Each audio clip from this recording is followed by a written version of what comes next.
और एक चीज़, इसमें अगर हम नींबू ऐड करेंगे या तेल का तेल खुशबू बरकरार रहेगी। सो फाइनली मैं रेडी हो चुकी हूँ और निकल पहनने के लिए मैंने ना ये वाली जूती ले ली, तो इसको हाथ में ले लेते हैं। रेड जेनी हाय, पहले बटन लगाओ।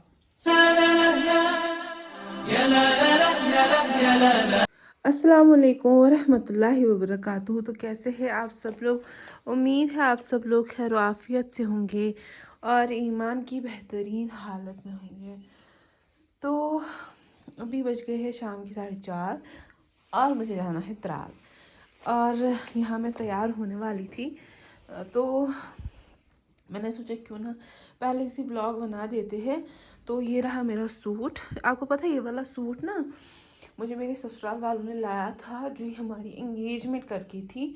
और ये हम लोगों ने नहीं, इन लोगों ने मुश्क के पास लाया था, और इसकी रेट मुझे ज़्यादा हाई लगी थी।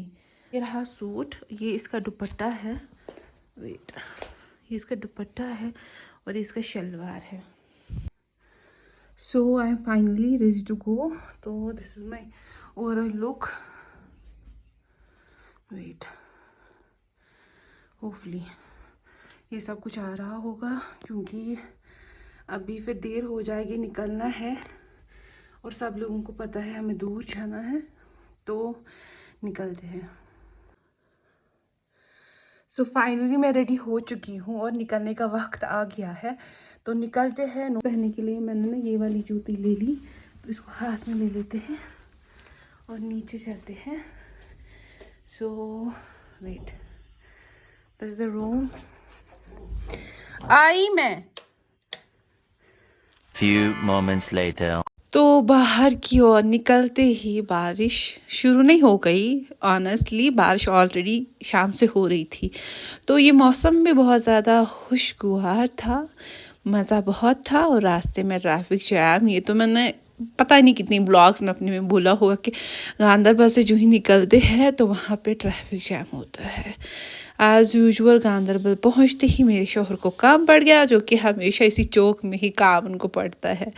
तो यहाँ आप देख सकते हो मौसम कैसा है, कितनी बारिश हो रही है और हम कहाँ हैं। जो लोग गांधरबल के हैं उनको पता होगा ये एरिया कौन सा है, तो वो बता सकते हैं।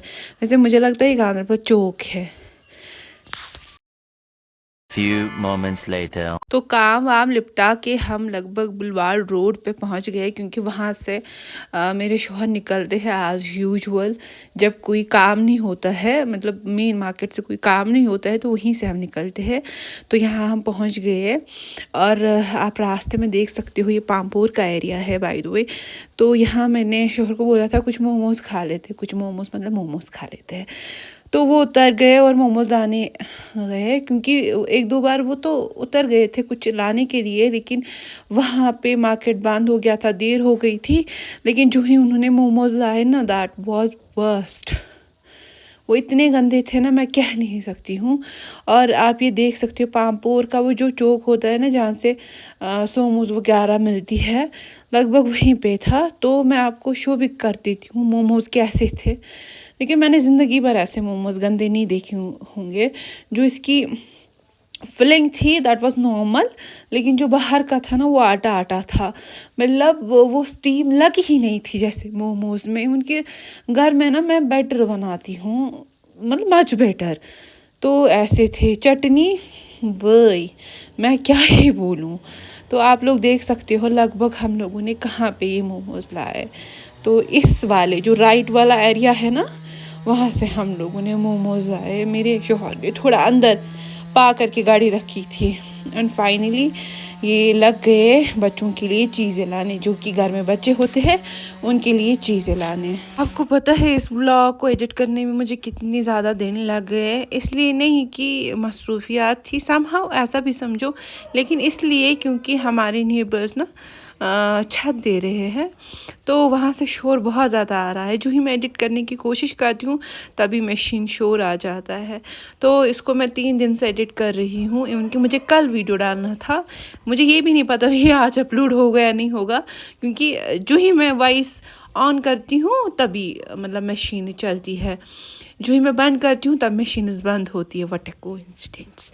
तो ऐसा कुछ है मेरे साथ। तो आप देख सकते हो कि अंधेरा होने वाला है, लेकिन यहाँ हम जहाँ से अवंतीपोरा जाते हैं वहाँ से मेन हाईवे है, तो हम वहाँ लगभग पहुँच गए। एंड ये हम क्लॉक टावर के पास पहुँच गए और फाइनली हम घर पहुँच गए।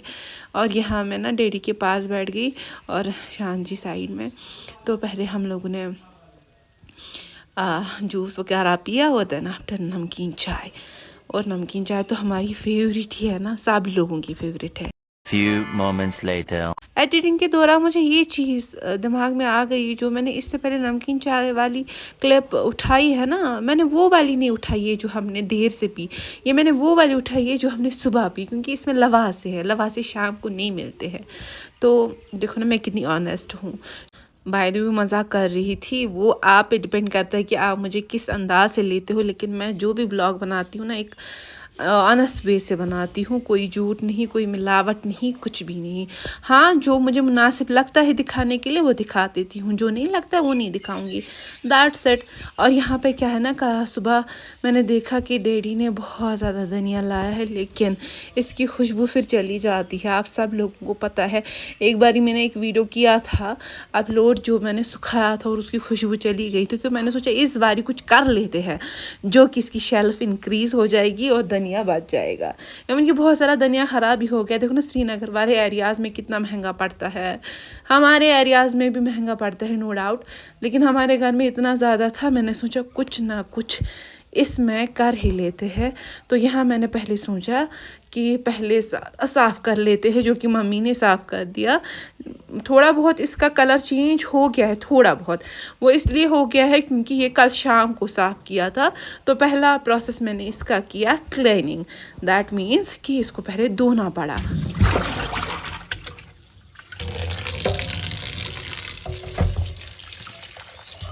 और क्लीनिंग तब तक नहीं होती है जब तक कि आपको कोई भी सब्ज़ी वहाँ से साफ पानी ना दे। प्लीज़, मैं बार बार ऐसा कह रही हूँ कि आप सॉइल को साथ में मत रखो, क्योंकि एक लिविंग वर्ल्ड होती है, मतलब कि इनकी खुद की दुनिया एक होती है। जैसे कि इसमें बैक्टीरिया, प्रोटोजोआ, एल्गी, ब्ला ब्ला ब्ला ब्ला, मैं क्या क्या बोलूँ। इवन कि अगर हम एक सॉइल का पार्टिकल देखें ना, उसमें 10⁻8 to 10⁻9 बैक्टीरिया होते हैं, प्रोटोजोआ मतलब थाउजेंड्स, एल्गी थाउजेंड्स। तो ये इनकी खुद की एक दुनिया होती है। मतलब कि एक पिंच ऑफ सॉइल में क्या ना, मिलियंस ऑफ माइक्रो ऑर्गेनिजम्स होते हैं। और अगर हम बैक्टीरिया इन्फेक्शन की बात करेंगे ना, तो उसमें ना सैल्मोनेलोसिस बैक्टीरिया इन्फेक्शन आ जाता है ना, जिससे वोमिटिंग हो जाती है, उल्टियाँ आ जाती है, बुखार। और अगर हम कोलाई की बात करें ना, उससे क्या क्या हो जाता है, उससे कभी कभी ना मतलब खून की उल्टियाँ भी आ सकती है। और टाइफाइड फीवर की तो आप सब लोगों को पता है कि बुखार आएगा, नरंदुआ, जंगंदुआ, ब्ला ब्ला ब्ला। पैरासाइट इन्फेक्शन की तो बात ही मत करो, ये तो कश्मीर में कॉमन है, जिसमें क्या होता है ना, पेट का कीड़ा, गैस, ब्लोटिंग, कॉन्स्टिपेशन, किसी में तो डायरिया। और आजकल तो पता ही है, आजकल मतलब ना दवाइयाँ करते हैं पेड़ों में, और अगर उसका एक्सपोजर हो जाएगा तो फिर तो पता ही है, सिर दर्द। अभी आप बैकग्राउंड में ये साउंड सुन ही लो, अभी मुझे रुकना पड़ेगा। तो अच्छे से धो के मैंने इसको मिक्सर में एक पेस्ट बनाया है, आप सब लोग देख सकते हो। लेकिन मैंने एक चीज़ देखी, जो कि मैंने इंटरनेट से देखी, जो मुझे खुद में इतनी नॉलेज नहीं थी। मैं चाहती थी कि इसकी खुशबू भी बरकरार रहे, और जो ही मैंने नेट पे सर्च किया तो उन्होंने बोला आप ऑलिव ऑयल, तिल का तेल या लेमन डाल सकते हो, ताकि इसकी खुशबू बरकरार रहे। तो मेरे पास तो वो सब चीज़ें नहीं थी, तो मैंने सोचा कि क्या अब मैं यूज़ करूँ। देखो ऑलिव ऑयल तो था, लेकिन दैट वाज एक्सपेंसिव, और वो पता ही है मदीना मुनव्वर से लाया है, तो उन चीज़ों की तो मैं ज़्यादा कदर करती हूँ। तो मैंने सोचा घर में लेमन है, लेमन दो डालते हैं एंड इसको प्रिजर्व कर लेते हैं। पहले तो मैंने इसको इसमें रखा था गोल वाले में, लेकिन ये फिर रहा ही नहीं इसमें, मतलब इसको ढक्कन अच्छे से आ ही नहीं रहा था। फिर मैंने इसको दूसरे में शिफ्ट कर दिया। और उम्मीद है कि आप सब लोगों को मेरा व्लॉग पसंद आया होगा, आप लोग बहुत सारा प्यार दोगे। और अगर आप सब लोगों को धनिया घर में प्रिजर्व करना है तो आप इसी टेक्निक से करोगे, क्योंकि लगभग 1 हफ्ते के बाद मैंने एक थोड़ा सा चम्मच निकाला था, खुशबू बरकरार थी। तो दीजिए मुझे इजाज़त। अस्सलामु अलैकुम व रहमतुल्लाहि व बरकातहू। क्वांटिटी